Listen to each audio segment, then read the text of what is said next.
So this is where Kev, the introduction is. Kev tells you we don't do an introduction, and we're just going to start That's talking. the introduction now, yeah. He used to do like a Trisha one. Where he's like walking towards camera and be like, yeah, so today we've got no, he didn't do that. But Hi, that guys. one he said, yeah, exactly. All right. I mean, yeah. So, Ryan, how are you, mate? Very well. Morning, guys. Thanks for having us on. No problem. Absolute pleasure.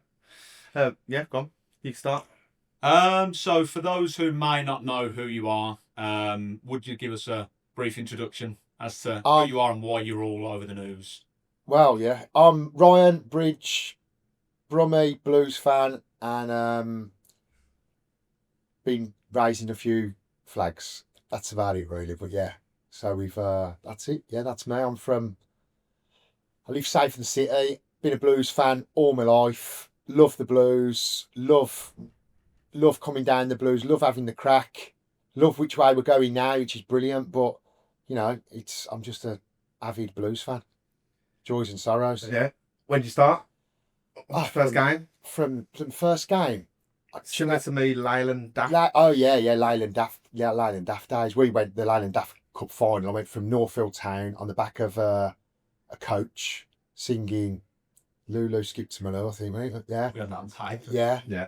Lulu Skip to Malou and all that. And yeah, face painted, little cap on, all the gear. I've still got my mum's still got all the memorabilia and all the flags and all the stuff from them days. And then, you know, and that was me when I'm 44 now, so God knows how old we was. 10, 11. Yeah. 91, wasn't it? So yeah, before that I was coming down, used to sit in the front of the paddock.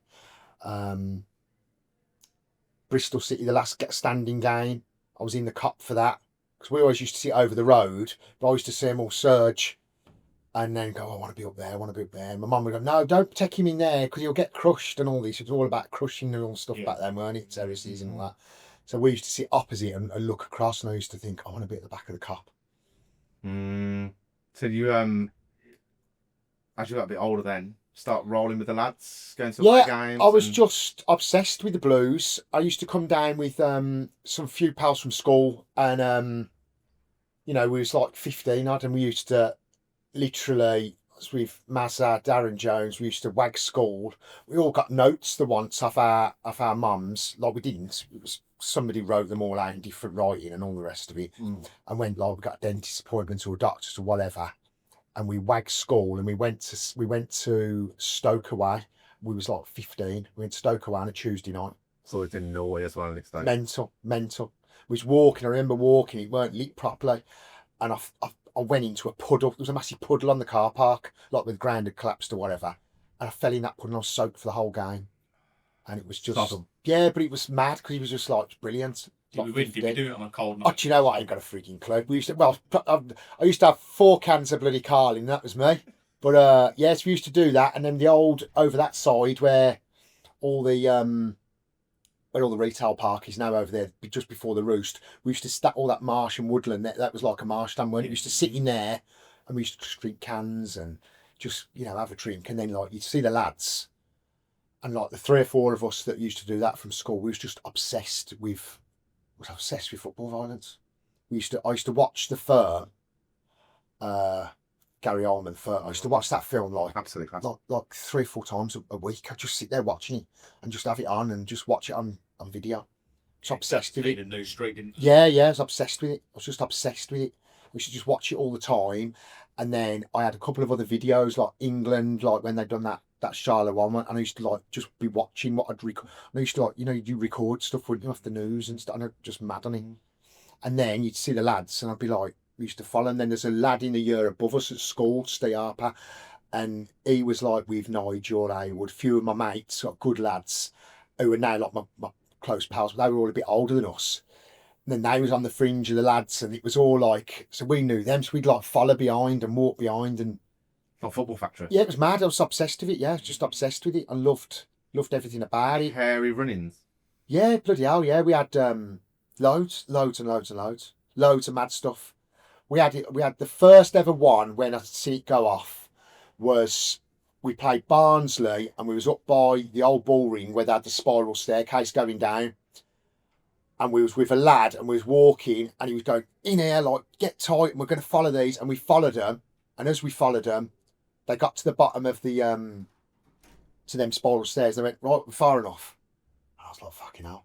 And one of the Blues lads, won't mention him, but he steamed in, done the business, and he was like, right, sort that out after. And I was like, oh, fucking hell. It was just mad. It was just the maddest thing ever. But that adrenaline buzz is like the maddest thing in the world. It's just the best feeling in that. It's mad. Yeah. It's better than anything in the world. It's just, people say it's just mindless and this, that, and the other. And I suppose it is to a bit to some people, but it's like-minded. It's not bullying. It's not, and you just look at what's going on in the state of the country and how fans across the country are policed as opposed to how we're treated as football fans. There's people doing X, Y, and Z in the city centre, and they're getting now the police getting a camera in the face or getting filmed, and the police don't do anything. Whereas at the football, you're getting a smack in the face, you're getting a back round your legs, and the old bill are just literally on football. They don't like anyone at the football. They think they've got the right to just bash you and do X, Y, and Z to you, and it's it ain't rhyme. Yeah, I remember I got a good idea at Man City. Yeah, at Main Road. We just got taken away. It was like 5 or 6 of us, and then there's about 30 of them right now. And that's the police have got the green light with football fans. To just get the battens out and give you a crack with them, and nothing will happen because it's football fans. Whereas in city centres, when there's people doing X, Y, and Z, like filming them in the face, it's just like double standards, two tier. Yeah. So Blues obviously famously multicultural with the Zulus and stuff. Moving on to your flag campaign now, how has that kind of... Well, take us back to the start. Yeah. How did that start? Where did the first flag go up? So raisethecolours.org.uk, bit of a plug. That's what I'm involved in, and it's been from something as simple as just putting a flag up to being like what it is. It's grown like really big, and it's it's sort of taken over my life a little bit. But I love it.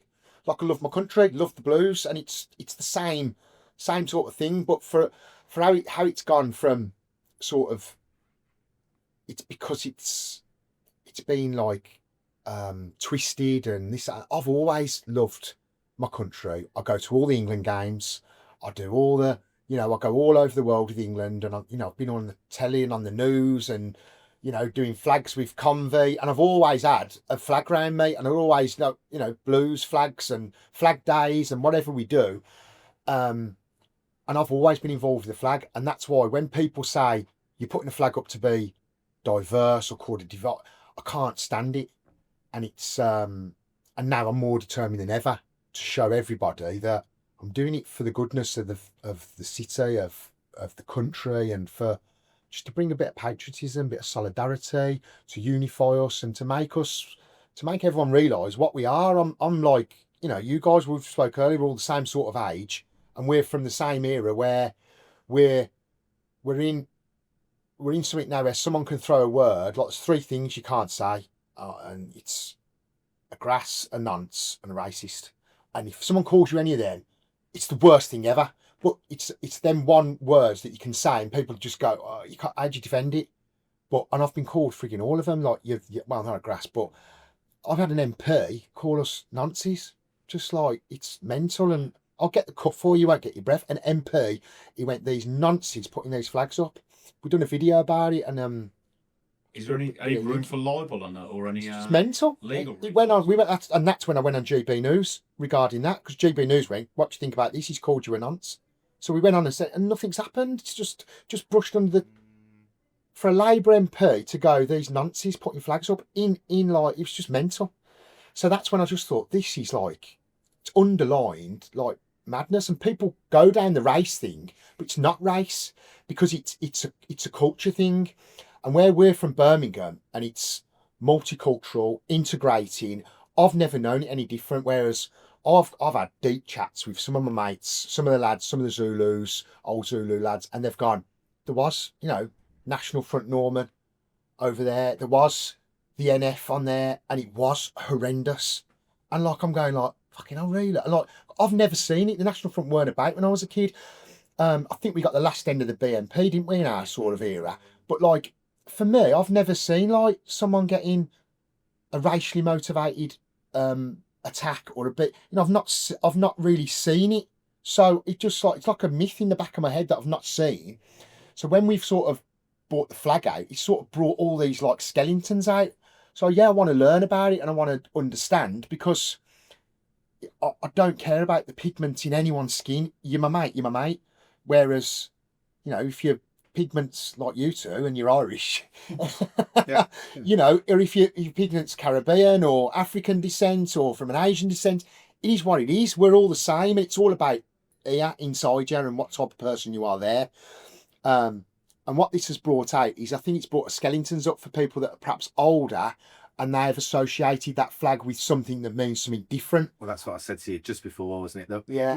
My mate, who's an Indian guy, Sikh guy, just said to me, "We love what you're doing, but it brings out what it was used for in the 70s when he was late 70s, yeah, which was I think the National Front grabbed that and said, "That's us, that's not you." Yeah, but it's not. That flag is all of us, because us as Anglo-Saxon English men were the world's worst. We went to every single continent and immigrated, or we went there as a migrant and sort of took a look at Australia, look at America, look at all these places where we went and colonised and probably done terrible things, but everyone's done terrible things, and there's always been, religion, war, politics. They're a nightmare to talk about. This is just a flag on a lamppost of a country what we live in, to make us all unify together, a bit of patriotism, and tell this government that I can't stand the government now. And I know they're all as bad as each other, and they are, but I can't stand that Rishi Sunak, but he's bloody hell, he was right, weren't he? And now he's got in, Starmer.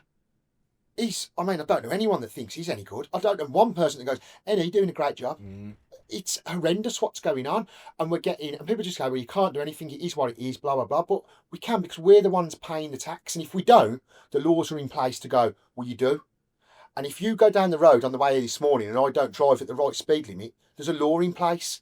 And it's double standards, double two-tiering policing, where we all play the game and we all sit under that fence. We don't say anything, and the top chiefs will go, "We've got all them doing what we're doing. We're getting loads of money off them for tax, and we'll spend it where we want." And I don't think they're spending it on what they should, and they should spend it on us, the people that are in this country and have multiculturally migrated, integrated together, so that we haven't got 12-hour queue times in the hospitals, so that people aren't giving birth on the floor of a hospital, people aren't dying in corridors. Your bins get collected, and your bins are getting collected, Birmingham City Council, because it's ran that bad and it's absorbed in so much such crap. Whereas, and I just don't agree with it. So if I'm just going out flag up after my day's work to make me feel a bit better, then so be it. And then the support I get is brilliant. And then I get the other side of the support where it's just like, you're the ones that, and it's not a race thing again. Asians don't mind. Black people don't mind. They don't really care. No one really cares. It's a flag. No one's bothered. The people that are bothered are these woke, far left lunatics. And I might be right, but far right, or what's it mean? I don't know what it really means. From Birmingham, what's far right mean? I don't know. But I just believe that you shouldn't be coming into this country unvetted, unaccompanied, illegally. I get asylum, and there's a process, and our country's built off immigrants. It's built off Irish immigrants. There was not a problem with Chinese. They've no one's going to the Chinese quarter up there protesting. We've got to get these Chinese people out, or they're building a shop on the. No one. There's always been communities with their community values and their community trades, and integration's been good in this country. But with the money that's being spent on economic migrants and illegal immigration, I just don't agree on it. And if people want to call me racist for that, then call me racist. But it's nothing to do with race. It doesn't matter who you are or where you're from. When the Polish, Hungarians, everything, everyone, oh, these Polish are taking all our jobs. They've come here, worked hard, paid into the system. I work with a guy called Pavel. He's Paul in Polish. I worked with him for like 5 years, and it's like 7 to the pound. And he's like, and he's like, I'm like, what? Why are you over here then? And we're working together. And he went, that's what I mean. He showed me a picture of his house in Poland. I was like, no way. And he went, but I can buy that. Have it, own it. He worked here for like 8 years and just went. I just thought, fuck, our country's just so weak. And that's when I started to look into things like this. Over the past 5 or 10 years, we've had the lorries, and it was like the migrants were on lorries then. Yeah. And it was like they're busting out the back of lorries. But now with these boats coming in, I just think it's unaccompanied men of fighting age. What is going on? Forget what religion you are, forget what colour you are. What is going on here? It's not right. It's not right in my eyes. And for them to be getting 12 miles and then getting our lifeboats, which is a charity as well, to go and pull them in. And it's like when we went down and done the Dover flag over the side of Dover and we couldn't put the drone up, I was like, why won't it go up? And a friend of ours, he was with us on that day, we spoke about, and restrictions. He told me about the drones, and we had to go like to Folkestone to get the drone up because they got blockers, the government. I was just like, why? You meant there's military drones out there that see them and send the boats to pinpoint them to bring them in. And that's why we've never seen videos on the news of them all getting, you see the odd one of them unaccompanied getting off on the beach. And that's because they're out there going, bloody hell, we're drifting here, because they only put enough fuel to get so far because they know they're in. And then once they're in these hotels, and it's just, we'd done a video the other day, we was flagging and we put some flags up, and there was just like men, and you could tell there was from, I don't know, like the other side of the world, wherever, the other side of Europe, and they've obviously come through 7 or 8 safe countries. There's no war, there's no threat to life, they've got no women with them, no children with them, yet they've come all the way to France to go, right, if we get on the boat and go that way, we're in. And half of them, you've seen it on the thing, they're throwing the passports in the sea because they've got the passport, but if they've got one, then it's a different type of migration. Then they want to be, we had to run from our country because we're going to die. You can't, and we're just the soft touch country. And I get like what we done years ago, and the 80s, and Bob Geldof and Feed the World, and what we all seen, and and all the charities and stuff that we done, Live Aid concerts and all that for starving African children, and I agree with all of that, and I agree with looking after people that are less fortunate, but these guys are coming over for an economic reason in my eyes, and because we're a soft touch, and it's not their fault.